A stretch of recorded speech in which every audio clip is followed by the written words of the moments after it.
the agenda approval. If there are any items on this evening's agenda that need to be pulled from consideration, now would be the time to do so. Okay, hearing none, I would entertain a motion to approve this evening's agenda as listed. Madam Mayor? Yes. I move to approve the agenda as listed. Okay. Second. We have a motion and a second to approve this evening's agenda as given. All those in favor signify by saying aye. Aye. All those opposed, same sign. Okay, next we have a proclamation this evening. This is Constitution Week, September 17th through 23rd, 2016. So proclamation of the City of Aztec. Whereas the Constitution of the United States of America, the guardian of our liberties, embodies the principles of limited government in a republic dedicated to rule by law. And whereas September 17th, 2016 marks the 229th anniversary of the framing of the Constitution of the United States of America by the Constitutional Convention. And whereas it is fitting and proper to record official recognition to this magnificent document and its memorable anniversary, and to the patriotic celebrations which will commemorate it. And whereas Public Law 915 guarantees the issuing of a proclamation each year by the President of the United States of America designating September 17th through 23rd as Constitution Week. Now, therefore, I, Sally Burbridge, by virtue of the authority vested in me as Mayor of the City of Aztec in the state of New Mexico, do hereby proclaim the week of September 17th through 23rd, 2016 as Constitution Week. And I ask our citizens to reaffirm the ideals the framers of the Constitution had in 1787 by vigilantly protecting the freedoms guaranteed to us through this guardian of our liberties. And witness hereof, I have hereunto set my hand and caused the seal of the City of Aztec to be affixed this 13th day of September of the year of our Lord, 2016. Good evening, and I understand we have some ladies here who would like to address the commission. Okay. Thank you.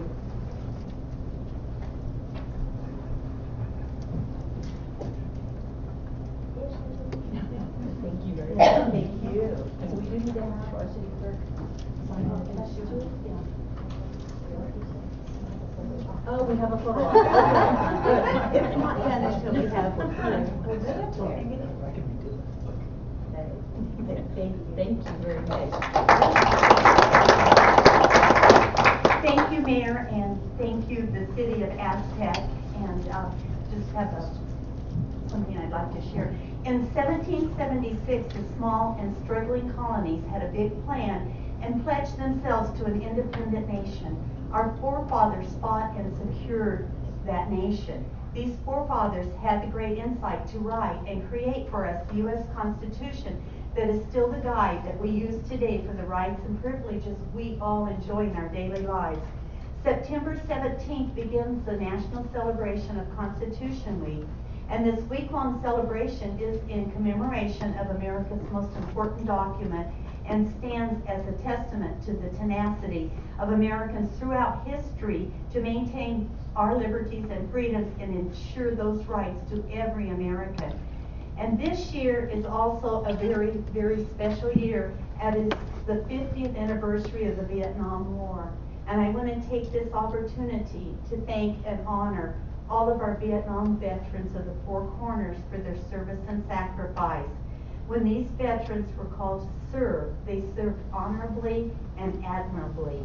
They set an example for all of us to follow, and they deserve to be shown our respect for all they endured and the challenges they faced. It is estimated that more than 2.5 million Americans served in Vietnam. More than 58,000 made the ultimate sacrifice, and over 365,000 were wounded. The United States' involvement in Vietnam spanned many years, far longer than most wars, and these Vietnam veterans answered the call of duty, making personal sacrifices for our country. I can think of no better time than this week during Constitution Week that we celebrate our Vietnam veterans. And if there's any Vietnam veterans, could they please stand and let us show our appreciation? Thank you, and thank you for your service. And I would also like to make a special invitation Saturday, September 17th at 1:30 p.m. Vietnam Veterans Park. It's Four Corners Memorial, Vietnam Veterans Park. We're going to have a memorial dedication, and I hope that everyone can come. Okay, thank you. Thank you. Thank you. Okay, next we'll move into presentations, and we have a presentation this evening by the Kiwanis Club. Good evening, Mayor and Commissioners and guests. Here we go. Good. Thank you, Ed. There's always been a need for good fellowship and service. Since the beginning of time, there was a need for camaraderie and a desire to support communities. Belonging to a Kiwanis Club is one way to fulfill that camaraderie and desire. Service clubs like Kiwanis are dying. It seems that the service and volunteerism is a thing of the past. Tonight I'd like to try to revive that sense of service and helping others. I'd like to start by sharing the objects of Kiwanis International. They were approved in 1924 Kiwanis International Convention in Denver. As you listen to these, think about what they're saying, and it'll really give you a sense of what Kiwanis is about. Through the decades, they have remained unchanged. The 6 objects are: to give primacy to the human and spiritual rather than the material values of life, to encourage the daily living of the Golden Rule in all human relationships, to promote the adoption and the application of higher social business and professional standards, to develop by precept and example a more intelligent, aggressive, and serviceable citizenship, to provide through Kiwanis Clubs a practical means to form enduring friendships, to render altruistic service, and to build better communities, to cooperate in creating and maintaining that sound public opinion and high idealism which make possible the increase of righteousness, justice, patriotism, and goodwill. Those are the foundations of Kiwanis International. I'd like to give you just a little brief history. Where do I aim it? There? Anywhere? No need to aim. Oh, I didn't turn it on. Oh, got it. Sorry about that. There we go. Just want to run over a brief history where this organization is 100 years old, and I thought it might be of interest. It was founded in 1915 in Detroit, Michigan. In 2015, the Kiwanis celebrated its 100th anniversary. In the early years, members focused on business networking, but in 1919, the organization changed its focus to service. An Indian phrase, Nunkiwanis, was adopted as the name, which was first translated as "we trade," as a business organization. A more thorough check later revealed that the truer meaning is "we have a good time." And we make noise, which we do have a good time in Kiwanis. When we do projects, the fellowship and the camaraderie is there, and we do make noise when there are things that we support and that we need to bring to the attention to our communities. In 1960, worldwide expansion was approved, and within a decade, Kiwanis International Europe was formed, representing Kiwanis in 11 European nations. The Kiwanis motto, set in 1920, was "We build." But in 2005, the motto was changed to "Serving the children of the world," to emphasize the primary focus of Kiwanis service. In 1987, women officially were allowed to be members in the membership. And currently, Susan Patrician, a Key Club and Kiwanis alumnus, a Key Club and Circle K alumnus, is serving as the first woman president of Kiwanis International. Next year, Jane Erickson was elected president-elect at this last convention. She will serve as president of Kiwanis International. And the thing that's neat for us is that our Key Club is very familiar with Jane. Jane has worked closely with the Key Clubs as a facilitator to the Kiwanis program Key Leader.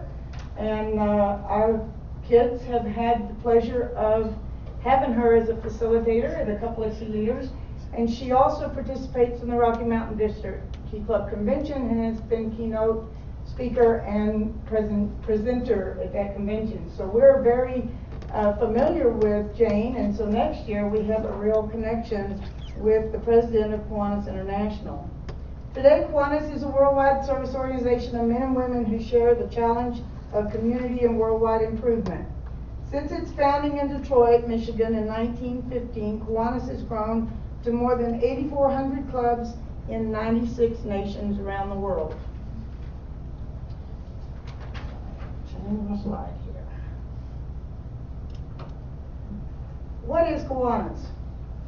There are about 669,783 active members in Kiwanis family. And the Kiwanis family is not just Kiwanis clubs, but it's we'll see more of it in a minute, K-Kids, Key Clubs, Circle K's, all of the different organizations that Kiwanis family embody. As you can see on the slide, Kiwanis give their time and make their communities and world better places in which to live and work. Annually, we raise more than $100 million for various projects. We sponsor nearly 150,000 service projects all over the world. We dedicate more than 18.5 million volunteer hours to strengthen communities and serve children of the world.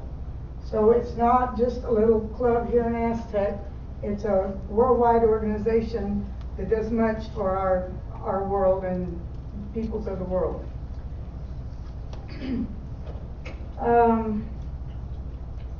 As members of a club, they have opportunities to make business and professional contacts, learn firsthand about local, national, and international issues, improve and use leadership skills, participate in the life in their community and the world, and develop lifelong friendships. In addition to attending club meetings, most Kiwanis members volunteer about 2 hours each month for projects involving children and persons in need. Oops, wrong direction. Well, it's on, it's not going.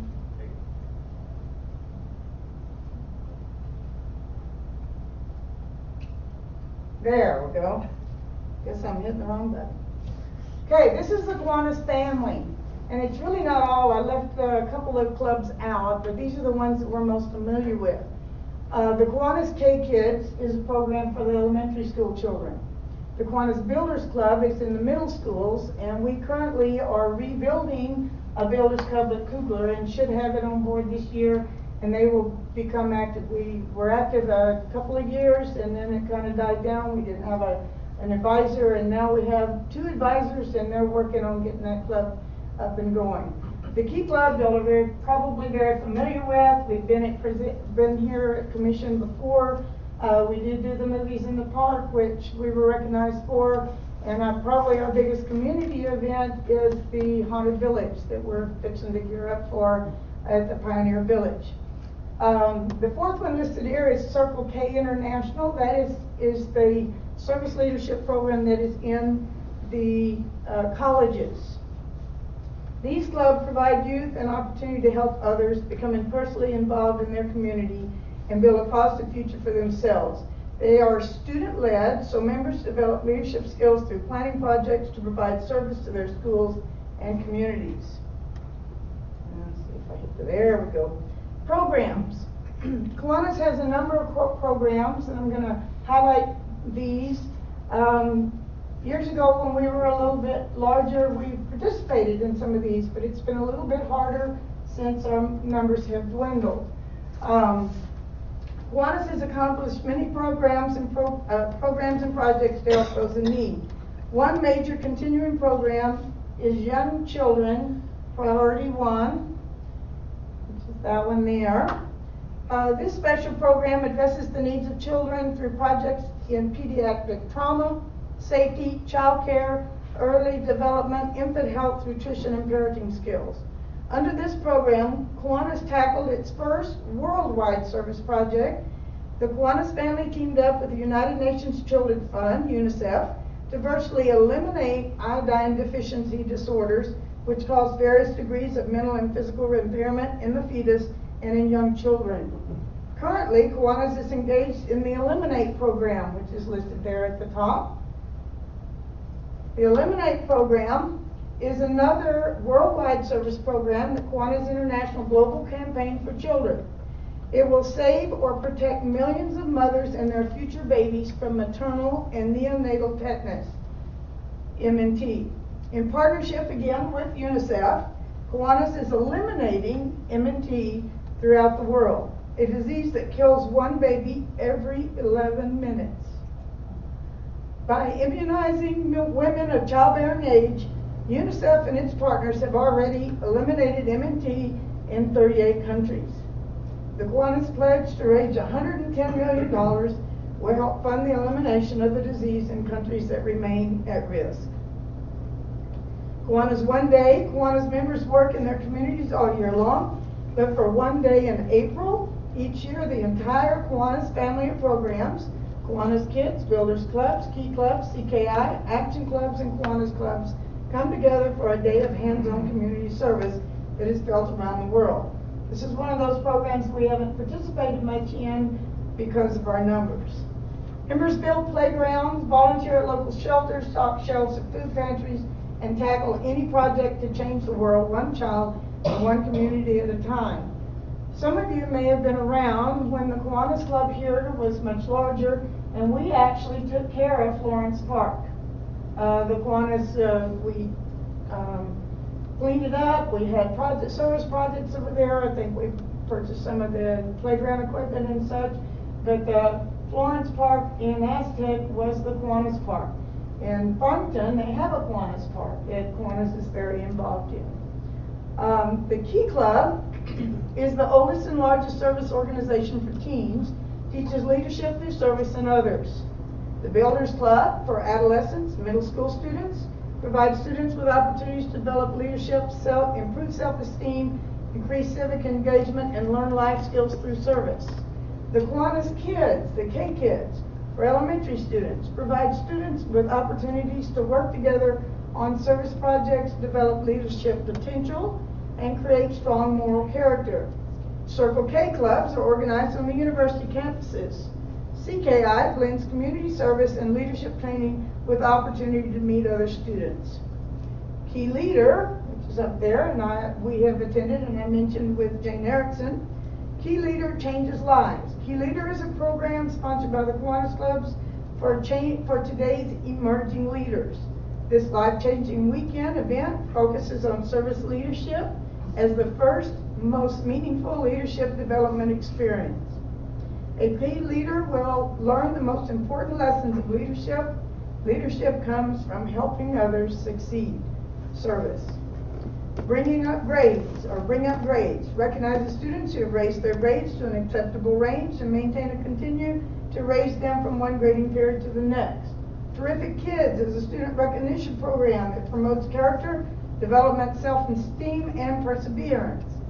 Students work with their teachers to establish goals and improve in behavior, peer relationships, attendance, and schoolwork, and to reach their goal during a specific time period. Kiwanis Read Around the World program focuses on sharing the joy of books with young children, from reading with them to providing books they can have as their very own. And finally, Key Club and Circle K alumni helps keep the bonds from Key Club and Circle K membership alive and keep former members involved in the Kiwanis family and updated with active and current projects. Kiwanis has several partnerships. These are preferred charities. Again, most of these are recognizable. I mentioned UNICEF several times already. We do Trick or Treat for UNICEF also, which is another way to fund UNICEF. Boy Scouts of America is a partner. Boys and Girls Club of America is a partner. Children's Miracle Network Hospitals is a partner with Kiwanis, our preferred charity. And among that, which we participate in, we started last year and plan on doing it again this year. The International House of Pancakes, IHOP, has a National Pancake Day, where the monies that they raise there benefits Children's Miracle Network, and we've participated in that. March of Dimes we're all pretty much familiar with. These are the charities that are, we call them Kiwanis and Key Club partners, and a lot of our projects revolve around these charities. I left one out. The Young Children, it's not up there, but Young Children Priority 1 program is kind of the umbrella that supports all these, because if you notice, nearly all of those deal with children. And so that is our Young Children Priority number 1. In closing, these are some of the things that our local programs that local club does here. We used to do quite a bit more. Again, our numbers are not allowing us to, but we still set up and run the parades. Many of the parades, some of them are run by other entities. We host the IHOP Pancake Day. We sponsor up with people. If people come into town, we help with ticket sales, and they come in and they bring programs to the high school. We help with that, and we provide tickets and scholarships for tickets for students and people to attend those programs. The Boys and Girls Club summer programs, we have been approached numerous times by the leadership at Boys and Girls Club to help with scholarships so that children who don't have the money can participate in their summer program, and we're very involved with that. We serve on the San Juan Regional Medical Center Foundation.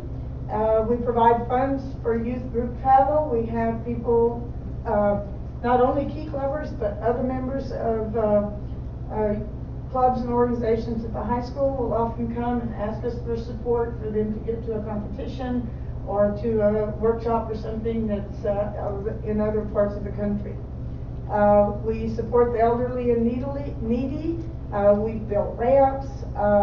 We've provided propane for people for heat. We've helped pay electricity bills.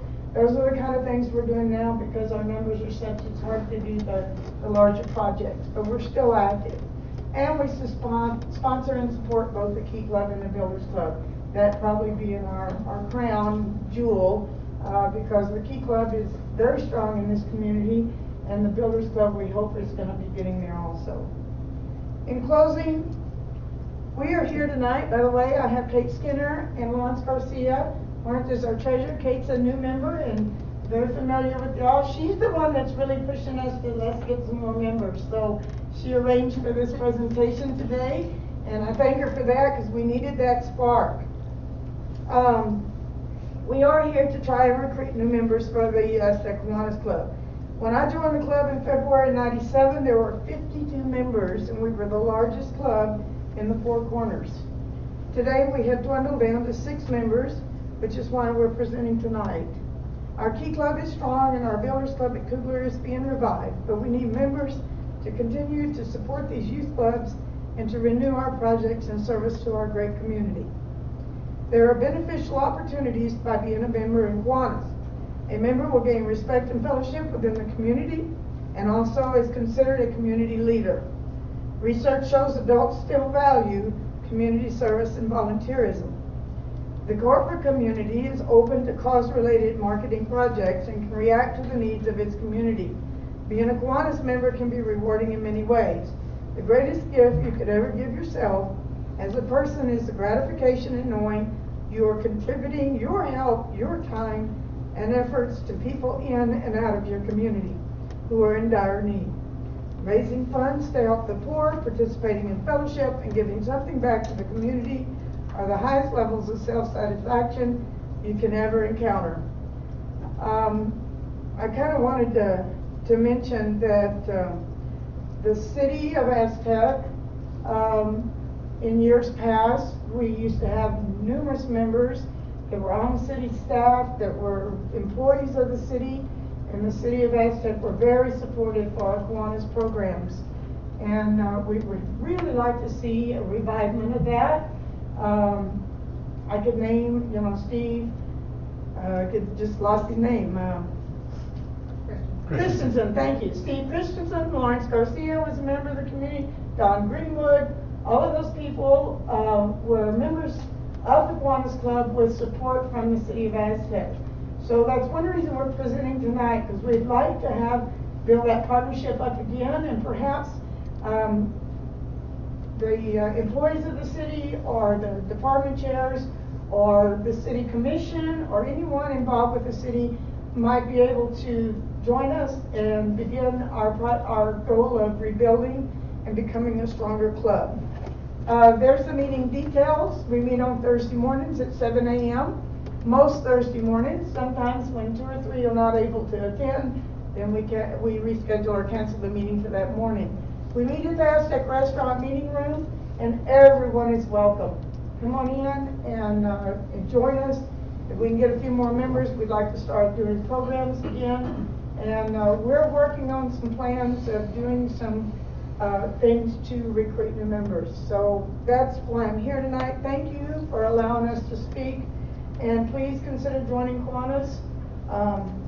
I have brochures that give probably not as much information that I gave, but gives some information. Well, here's the thing. We have it with Key Club all the time. We tell the kids, we tell people that we're with Key Club, and the first question out of their mouth is, what's Key Club? You know? So I thought maybe if you knew more about Kiwanis and what we do, that it might encourage you to look in to become a member. So I do have them, and they have applications for membership, and then you can just show up at a meeting, and we'd love to have you and visit with you about becoming a member. Do you guys want to say anything? Kate, would you like to add your...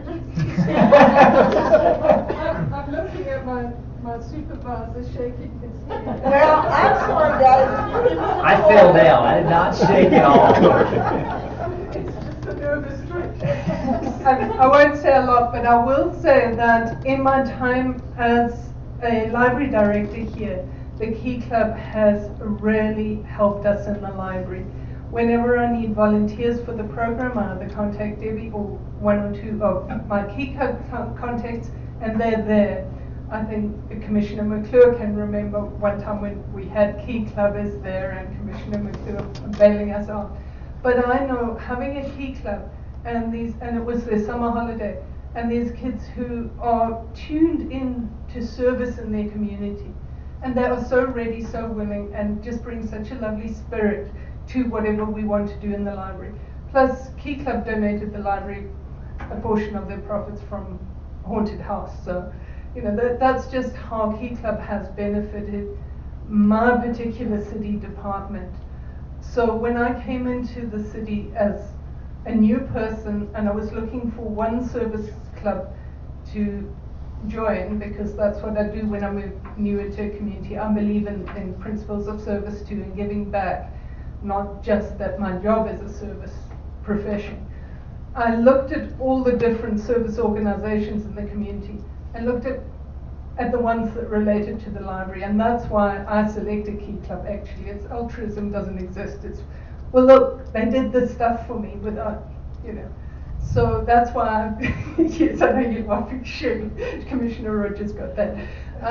But yeah, I do see Key Club having an effect on youth leadership and on those values of service, which I value very highly in this community. It's a small community, but where did I draw my pool of community volunteers from when I really needed?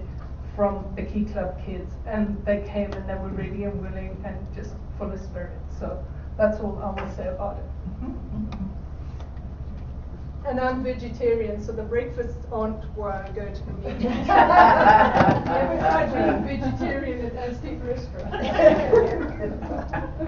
Double pancakes. Are there any questions that anybody might have? Thank you. Okay, I'm gonna leave some of these. I have another. Are you staying, Kate? Okay, then I'll leave them with Kate. I have another thing I got to run to. I'll just shamelessly do a pitch. I'm in Caliente Community Choir, and we have a program this Saturday at the Presbyterian Church in Farmington. It is a benefit concert for the Masada House in Farmington. And the tickets are $10, entry is $10, and all the funds raised are going to the Masada House. So if you And it's a program of some lively music, some dance music, but the new numbers that we're learning that I'm fixing to go to practice are praise and spiritual numbers. And it's just a real interesting program. So if you don't have anything better to do on Saturday night, you enjoy some music, and you can support the Masada House. Join us at the Presbyterian Church, 7 o'clock in Farmington. Thank you. Thanks, Debbie. Thank you, ladies. Have a good evening. Thank you. Okay, were you gonna stand up and address us also, Lawrence? I think Lawrence should say something. You all know me, I don't talk very much. So, but I want to say that the Kiwanis, I don't know if anybody knew Hans Storford. Okay, well, when he passed away, we established the Hans Storford Memorial Scholarship Fund. And so we're collecting money and accept donations or whatever to get this fund up to $10,000, and then we'll go ahead and distribute it as scholarships. Very nice. If you feel extra money in your pocket, just toss it our way. Thank you, Lawrence. Thanks, Lawrence. All right, moving on, then we'll move into citizen recognition. Mr. Ray. Bob had a recognition, but the time's up, so we're just going to bypass that. I don't know who those people sitting to Bob's left are, but they're just here for the meeting, apparently. You have all the time you need, Bob. Go ahead. Get rid of the slideshow. Right. I'm here tonight to present the Spirit Award for September. Normally, I tend to gravitate towards houses, properties that are lush and green, but 2/3 into the weed season, I'm really liking a combination of both. And they've done, Karen and Randy Wood have done an excellent job in the landscaping that they've done with the rock and with some greenery, and it really shows that it takes a lot of pride to do this. And from what I understand is the backyard looks as phenomenal or even more so. Randy, Kara, I'd like to present you with a certificate in the city. And unfortunately, I didn't put Kara's name on this, so I'm going to have to redo this. You can probably just take Randy's name off completely.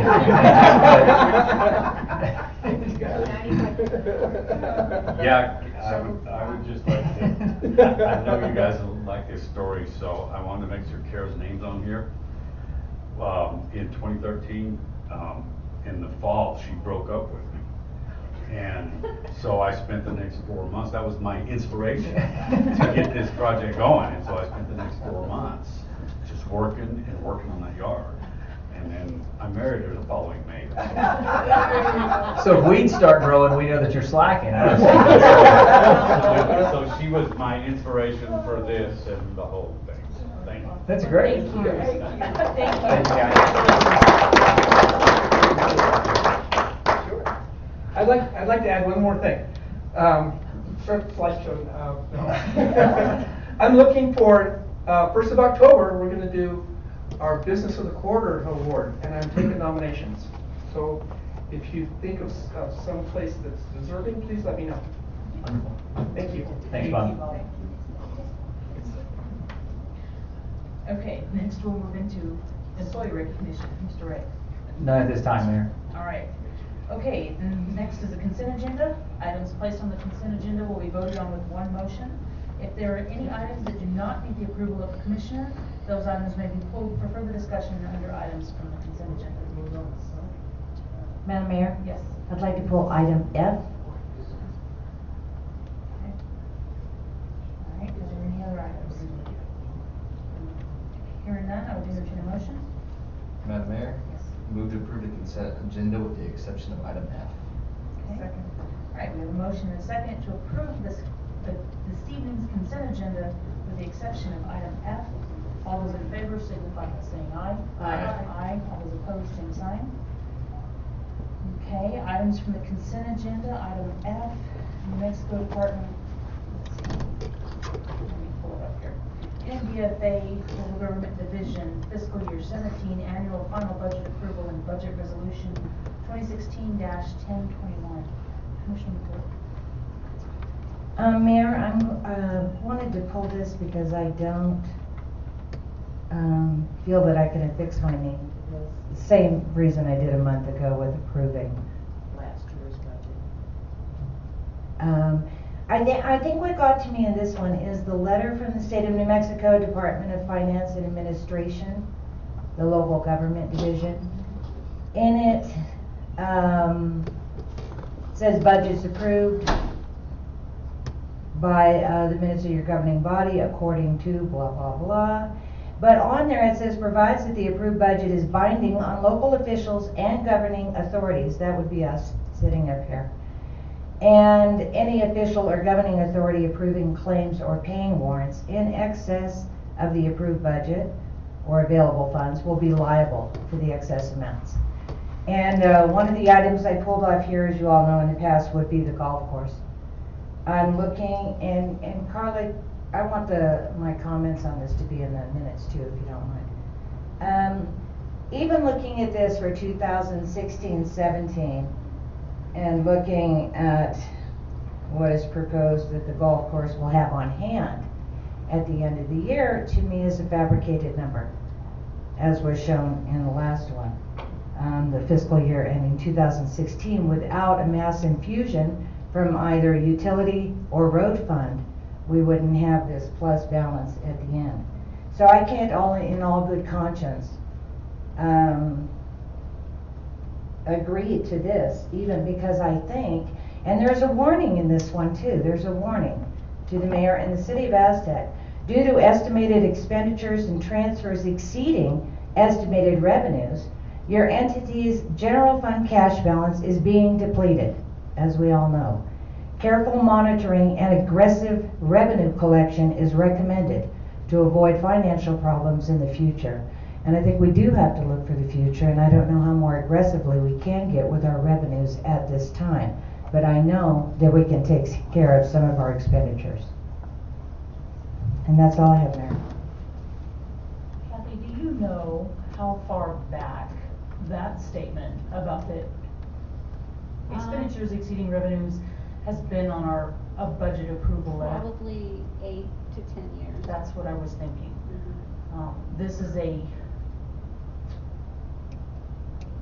This is how we have approved our budgets, that we overestimate our expenditures, trying to be prudent.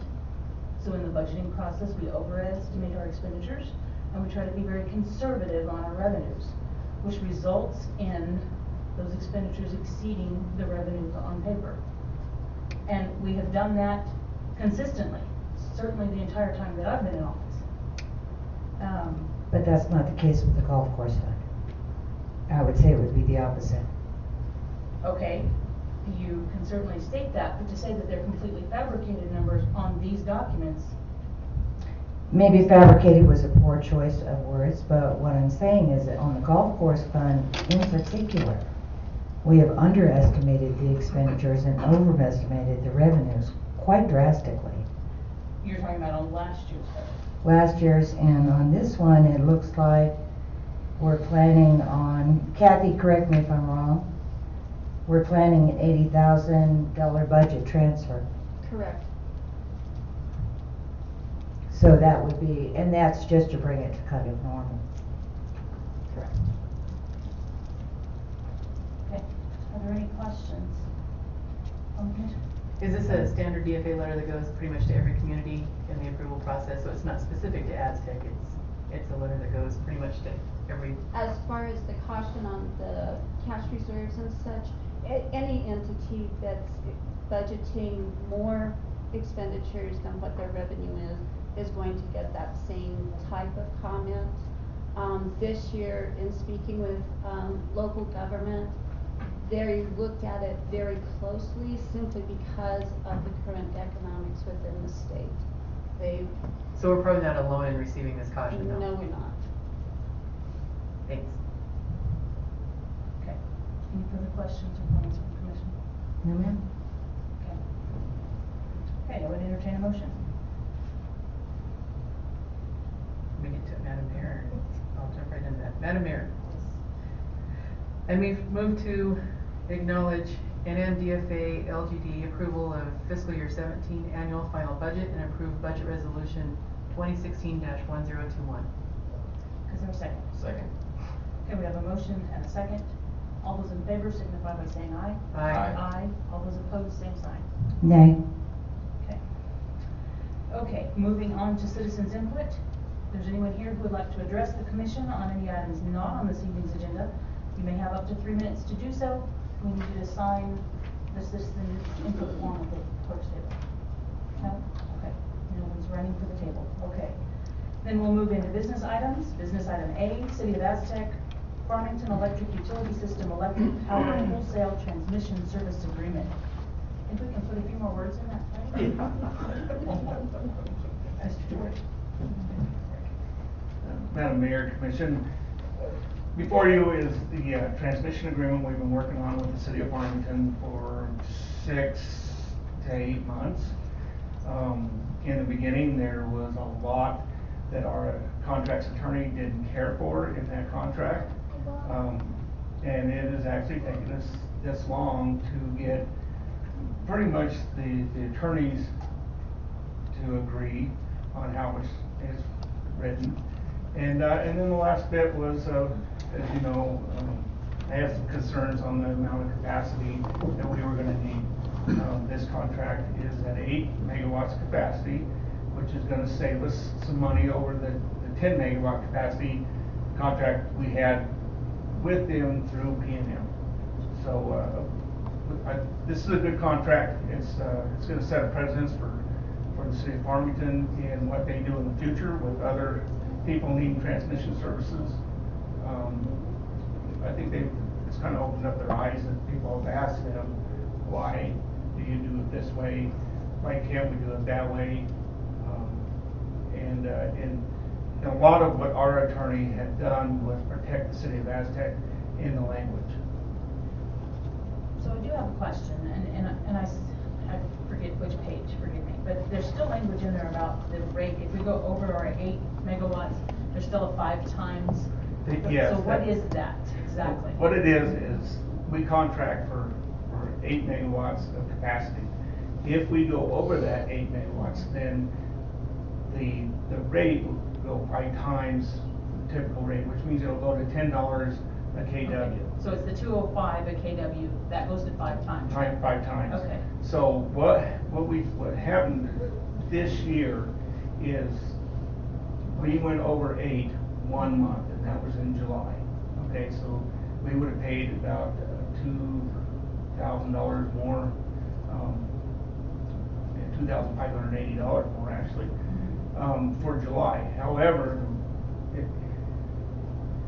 we're saving every other month by that amount, comparatively to the 9 that we have now. Gotcha. So, all in all, you start running the numbers, the 8 is right where we need to be. Okay. And the neat thing about it is we didn't work it out that in the future, if our load starts to grow, then I can send them a letter saying, hey, we want to buy another meg, and then we update the contract. And same thing is if we find out that, say we put on another solar field, we can reduce that. Okay. Yeah, so the solar field is actually, transmission-wise, is saving us some, Right. some good money. Right. Yeah, we're not putting that through anyone else's lines. It's going straight to us. Exactly. We're not using their services. It's right here at home. We're producing that power. Yeah. Okay, so I stand for any questions.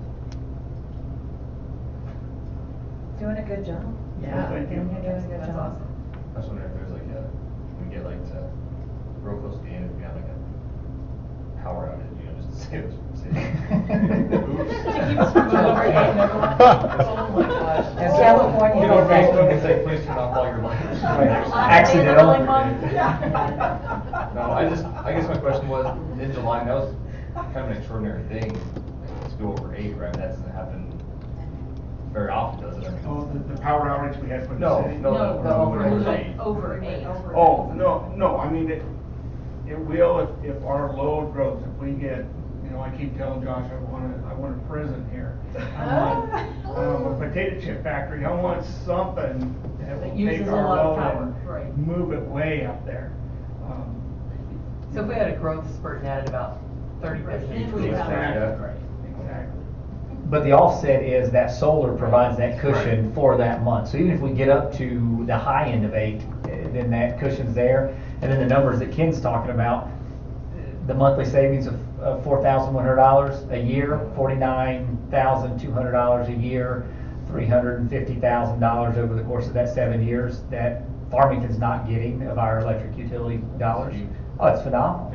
It's an excellent process of negotiating and getting it knocked out. Any other questions, Mr. George? Okay. Then I would entertain a motion. Madam Mayor? Yes.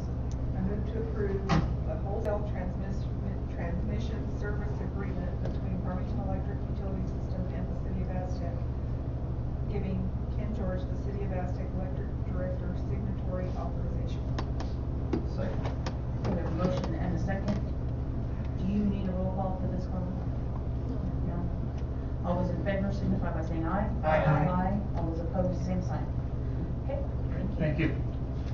Okay, next we'll move into city manager, commissioner, and attorney reports.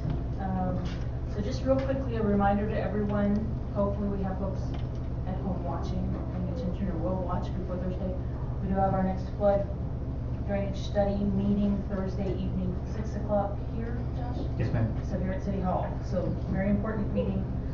Be very curious to hear what our consultants have to share with us. So that's coming up. Also, big weekend. This weekend we have Founders Day, the Antique Truck Show, Green Chili Festival at Sutherland Farms. So a lot of stuff going on in and around the community this weekend. So great time to be out and about. So I do have a question, Josh. I guess it was our last commission meeting, the last regular commission meeting. Have we had more follow-up conversation with DOT? Well, I mean, with the arterial route? I'm just curious. So is it that they've just pulled the funding completely and we're back to ground zero?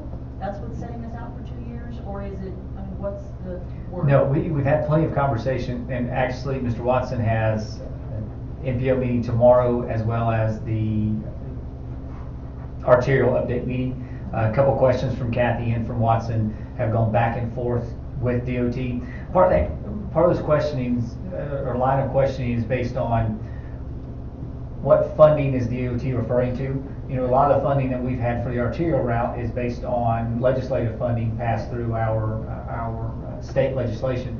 DOT does not pull those dollars per se. I mean, they will have an avenue to. The state will be able to bring those dollars back into the funding process if they're not expended dollars. So, questioning on what the concern is. One thing we want to focus on is, based on the planning and the processes where we're at now and remediation, we had a request of moving the project out a year so that we're wrapping up 1B, we're wrapping up all of the engineer design and plans so that we're not pushing to get something completed that we're not going to actually get completed in FY17. Our goal is still to go into construction on that final phase in 2018. As we said before, we'd love to have the arterial completed before 2019. 2 years out to start construction. To get that construction going. That's still our goal. It's a targeted goal. Yes, ma'am. Right. And we've articulated this throughout the last 3-4 years. So we will have more communication tomorrow. We'll look forward to what some of that response is back from Watson and then from the dialogue that Kathy has. But I don't think that changes anything that we're looking at in terms of where the arterial's at now. I think the update was the paving is this week on the phase now. So as we said, they're wrapping up this phase. We're pretty close to on schedule for what we wanted this entire time, if we're saying we get this before 2019. If we get the arterial completed before 2019. Because last I'd heard we were talking about doing the last phase starting next summer, so I didn't heard that we still have to get everything. I mean, we still got to get the paperwork in terms of the plan sets, the engineering. We have to get on the same page with DOT, BLM, SLOs we started talking about before. So we have work that has to be completed. Similar to the email about our sewer outfall line that we discussed before, we have to get the project, it's got to get ready. We've got to dot every I and cross every T and be ready to go once we can get the project let. And then the dollars, the estimate for what it's going to cost us to construct that phase is still a question mark. And even if that includes remediation of one of those landfill sites. It would just be really nice if we could stop having to recross the T's and dot the I's. And the sad thing is, if we get to that point and then there's another change in staff at those locations, no guarantees on our end. Understood. But we're pushing every week. I think we started yesterday morning and this morning with an email forwarded from Kathy that was just more fantastic news coming through DOT. It's just a daily thing that we get. Fantastic news comes. No, it's negative. It Okay. just. At least what's there. You are being I was- facetious. I was trying to be All facetious right. to see if that was out there. All right. And the problem is if we articulate these items out into our media and we say, hey, DOT's pushing our project in Pinon Hills out for 2 years, there's some validity to it, but there's not complete validity. DOT, as autonomous and sovereign as they are, only controls a portion of the Right. control in this project. Well, and that's why I wanted to get an update. Yeah, funding's still going to be a question in terms of Right. what's already out there, what's already been allocated, how we And can then utilize what those the dollars. legislature chooses to do. Correct, yes, ma'am. Okay. All right. Member Tim, you have That's, additional? well, I was just gonna say, in the policy committee, meeting for, MPO, it was the same thing, and we run, what is, part of the biggest problem is that DOT has different people, in their higher up positions, and now they're coming back and wanting all these things that we've all been talking about for, and they're like, oh, did you know there's a landfill there? Well, yeah, we did, and do you know what that terrain is? Yeah, the terrain hasn't changed, and so it's real, and there was a new gentleman at our policy committee meeting too, that when he stated that they were gonna, push it out till 2019, and I'm like, what? But anyway, it is real frustrating that they're kind of changing the rules in the middle of the ballgame. We've got two ends that are done, and then they're changing the rules. Which isn't So- anything terribly new, it's just that I we've know, finally but gotten the project to this point. Right, exactly. We'll see it through to the end. We couldn't have two more focused individuals in the process between Kathy and Watson. Kathy's patience is amazing, and Watson's vigor is exactly what we need to make it work. And that's where we're going to be. We're both working both sides of the dialogue to get it to that point, and it's going to work. Okay, thank you. That's all I have. Mayor Pro Tem? I have several things. First off, I just wanted to thank our law enforcement officers again. As we all know, there was another officer that was killed in Alamogordo, week before last. And I just want to thank our police department and the job that they do, and our fire department and all of our, it just amazes me that you guys put your lives on the line every single day. And I just want you to know that I appreciate it. Thank you. And I hope that you'll pass that on. I will. I have, the EDAB meeting's been canceled for this month. We will meet next month. Too many members were gonna be gone. Northwest Mexico Seniors, I had a meeting last week right after I got back. It was an emergency, executive meeting because they were told that they're gonna cut 5% across the board on Mexico, on the senior funding. And, that means about $19,000 for Northwest Mexico Seniors. So, and they're already like at bare bones, so I don't know, we were talking about how they were gonna make that up. I did attend the New Mexico Municipal League Conference in Hobbs, and just a side note, I did save the city some money because I stayed with my hubby in Eunice and drove back and forth so I saved the city about $300 on travel expenses. It was a great, it was really a good conference, probably one of the best ones, I think, in terms of information. They talked about different things. Well, let me go back a little bit. The mayor and I did participate for the first time this time in the community service project, which was at the Hobbs Adoption Center. We did several different things. They actually vaccinated 625 animals that day in the rain. It That's was- animal adoptions, it's not No, children this- adoptions. This by the was way. vaccination. I thought you were talking about municipal workers. Right, they adopted a few municipal workers. Animal Vaccinated adoption. all of them. Animal. And And they- they adopted out 12. Whole city of Hobbs was vaccinated, which is great. They adopted 12 animals were adopted out that day. And the director of the shelter told me that on a normal, when they have vaccination clinics, they normally do, in 2 days, they do 900 and some animals. And they did 625 that day in the rain. People were standing in the rain. So the mayor had a little incident, and I had a little incident. The mayor got peed on, I got bit. So- I just figured the dog was trying to claim who he wanted as an owner.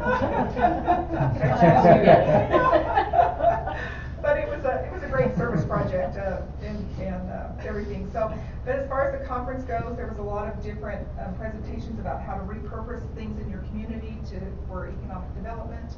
The mayor did a presentation on our hub, which is actually the first rural incubator in the state. And so she did that. The mayor from Hobbs talked about how they have ramped up their housing, getting affordable housing into their city to help with economic growth. There was also, anyway, a lot of good information on a lot of different subjects. And they did form a caucus. They have a caucus for mayors, and they're forming a caucus now for counselors from the different communities to just talk about the issues that you're having and solutions. So I did volunteer to be on the get the policies on that, so we'll see how that goes out. And just FYI, our mayor was elected as a president-elect of the municipal league, so she'll serve in that capacity this year, and the next year she will be the president of the New Mexico Municipal League.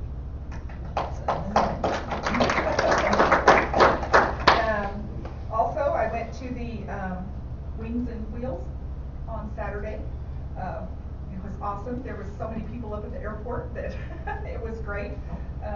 The cars doing the timed trials, I guess you call it. They weren't really racing, but had a lot of people come up and talk about what a great thing that would be if we could keep something like that in our community and do it on a regular basis. Because based on the people that like to drag race, they have to go clear to Albuquerque to do that, and the cost just to race is like $20 a person, and to anybody that wants to go in and watch is like $10 a person.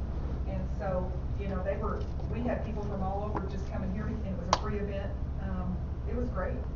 Didn't you say they cut them off, Josh? They didn't like race everybody, but they cut them off at a certain time? They finally just gave up at 5 o'clock. There was 25 outside planes, not the 18 that we have hangared in Aztec. 25 external planes, 47 cars, over 1,000 people, and the 2 food vendors had to refill food.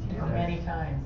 They ran out twice and refilled for a third time. So, the crazy thing is, with the minimal marketing, as we were talking, 3 weeks. people are crazy. I mean, when you get a group of people together that want to be there, it's phenomenal to see that amount of people just flock to the facility, and no one knew where it was. And really, basically, people were driving up a cliff, just waiting to drive off the other side, and then all of a sudden, it was filled with dreams. They just went, "Oh, this is amazing!" It was very impressive. It was. Yeah. It was great to see that many people up at the airport, and our airport get that exposure. Nothing like alcohol, fast cars, low-flying planes to really get adventurous out there and want to have a great time. Yeah. Plenty of. What great practice for our police force in Yeah. blocking vehicles. That's right. Yeah, we need practice. They Luckily, were hawking the planes at one point. there were some amazing things. That would have been fun. That's, The state police was there. We had 3 officers in and around the area. The helicopter was there. Seeing the helicopter take off and land for a lot of people is an amazing thing. State police just having a presence there when. right, that was pretty cool. I mean, it was just nice to have them there. Had a band playing. Had the movie back later that night. They said plenty of people left around 5, went back into the community, came back up and watched the movie. So around 300 or so? Yeah, they had a ton of people in and around the area. I don't know how many people actually end up watching the movie. I just know that their last count. I was really curious So, what you were showing. if you wanted to find who actually watched the movie and who was there for it, there was a lot of talking and stuff going on. Did people They just- showed American Graffiti. Oh, It was kind of fun, hadn't seen that in a while, and there was a lot of children around, and there were moments in the movie I had forgotten about that were like, oh, kids. But it was fun. Everybody was enjoying themselves. They backed vehicles in. They had lawn chairs out. No, I want to go back for the movie, but my two grandsons, by that time, they were out. It got a little chilly. They were down for the count. I made it like 2/3. And it potentially just adds another event to, just like with the steampunk convention this year, when you have the new events coupled with our annual big events now, it just adds that extra outreach for people in the community. That the car group's an amazing draw. Just having them be there. There was the only non automobile that ran a time trial was a what's that thing called? A snowmobile. And the snowmobile clocked out at 78 miles per hour. Like with a special track or something? No, it's just a normal snowmobile. 78 miles per hour. A guy with a jacket and a helmet on went faster than almost every vehicle out there. Isn't that mind blowing? So if that's the one thing you didn't know. So next time there'll be a new category. Right. Yeah. Yeah. There's funny cars and then that guy on the snowmobile. Funny cars, yeah, street cars and. Yeah, it's Other.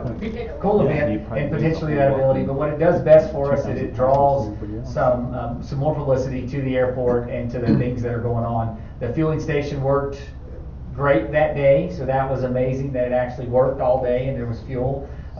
Plenty of people flying in that didn't have a clue what was going on, and we were able to interact with them. This is just the welcome wagon? That's right, so this is what we did for them. That's what we do every time. The band's in the back hangar, you can't really hear them, but if you go around there, I think it was a positive event for us, and as we have this apron reconstruction project, that's gonna be even better. So for these pilots, for these planes that are coming in and out, it was positive.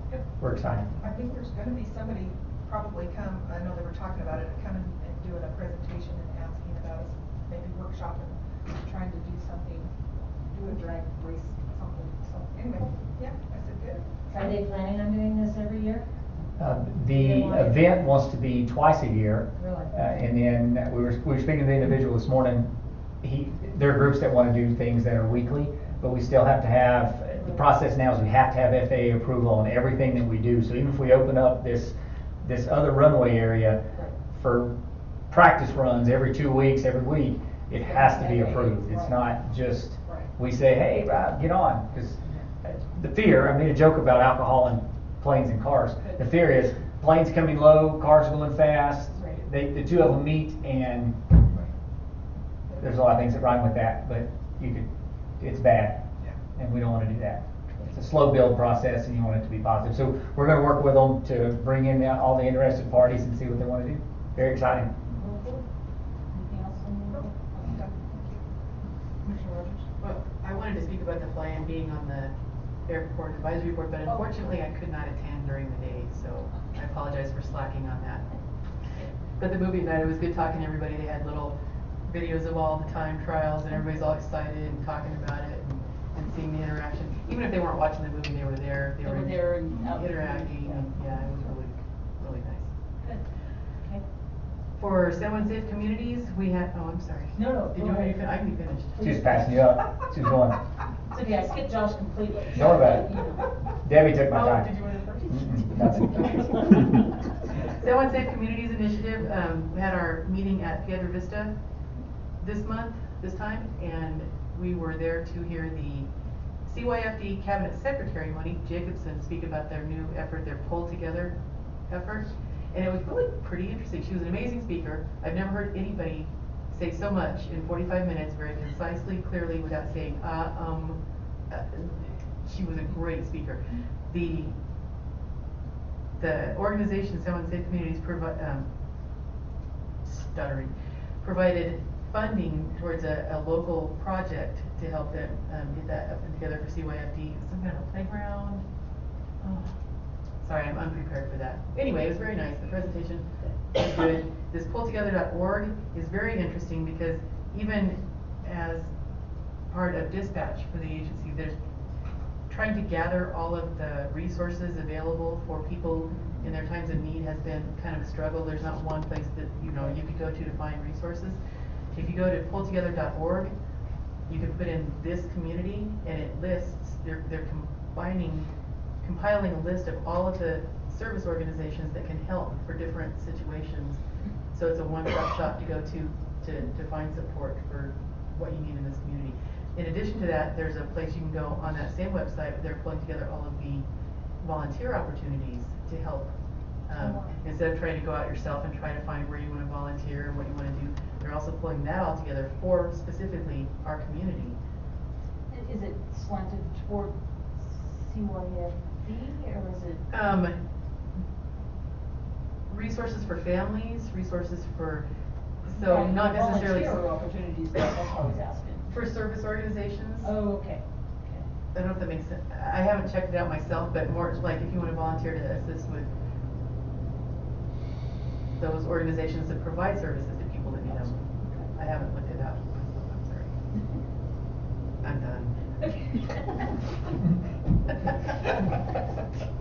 That's all I have here. Commissioner Randall. I just wanted to say, drove in from my folks' house last night, noticed all the weeds and stuff were mowed outside town.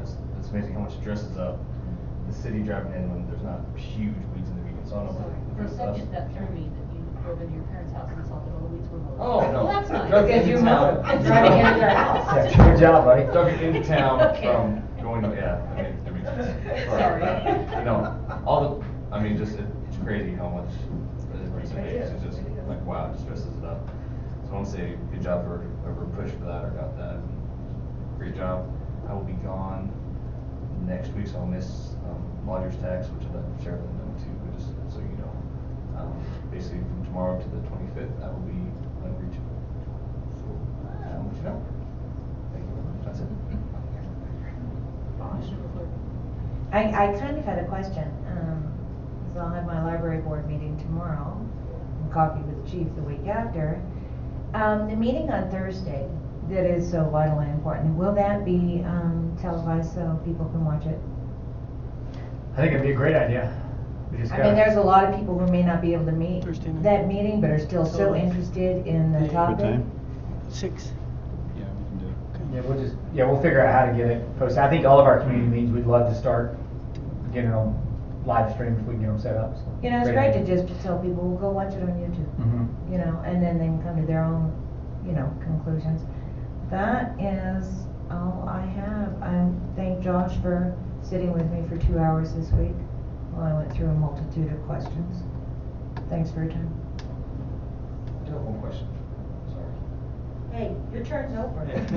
You checked out till the 25th. Rules. Yeah. I need to write these down when I'm thinking about them. So when you're talking about, they're gonna start paving next week? This week, hopefully. This week? Is it gonna be striped? I mean, it's gonna be just blocked off, because it doesn't go anywhere, I just. The road to nowhere. Right, so I didn't know No, we removed the striping from the project. if, okay, so it's just, it'll No be striping. barrels off or something? so No one can striping just or go up saying, there? we'll take care of, Okay, I was just curious. There's a new drag strip. But I don't know if it'll be, yeah, it's a paved drag strip. I don't know if it'll be blocked off or not on Yeah. on the highway side. Okay, so no access. Okay, cool, I just wanna make sure that was addressed somehow. Yeah, I've got it covered. It'll be kinda fun. Right in bicycle.